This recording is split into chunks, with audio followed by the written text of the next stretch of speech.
Yeah, I do agree that there should be a master plan, and I don't agree that because it's difficult to get the city, the state, and the federal government, or to do it in any way, that we shouldn't do it and we shouldn't push for something like that, or else we're going to have the same problem. Also, he's conflating the mayor's push for housing stock to pushing for housing stock in a dangerous area. And that's, I don't believe, what he's pushing for. I don't think any sane person would want to push for that. And part of a government's job is to protect its citizens.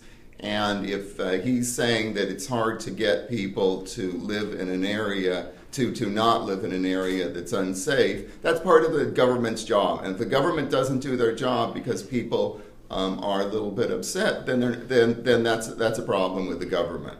And I think we should do it. Not do it in a mean way, not do it in an aggressive way, but do it in a caring way. But do it. Make a master plan. My colleagues and I, from the beginning, and it's very difficult to come up with a plan that requires both federal, state, and city intervention.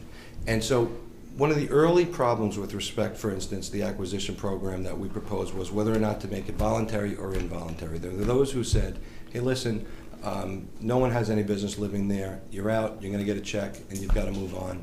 There were others, myself included, who thought that that would be the wrong way to approach this. This is America. People are entitled to take risks. It happens in San Francisco on the San Andreas Fault, and we can think of all the various neighborhoods and communities across the country. More than that, there were a lot of people for whom that acquisition check would not help right their lives, where they were underwater with respect to the mortgage and to the value of the home. Some people said, tough, we've got to get them out of there. I don't think that's the right result, where you tell someone who has a home that you're going to give them a check and it will result in them no longer having a home anywhere anyway. And so that's why I fell on the side of saying it's got to be a voluntary program. We're going to put incentives in the pot to make sure that as many people as we want or we think should move out will move out.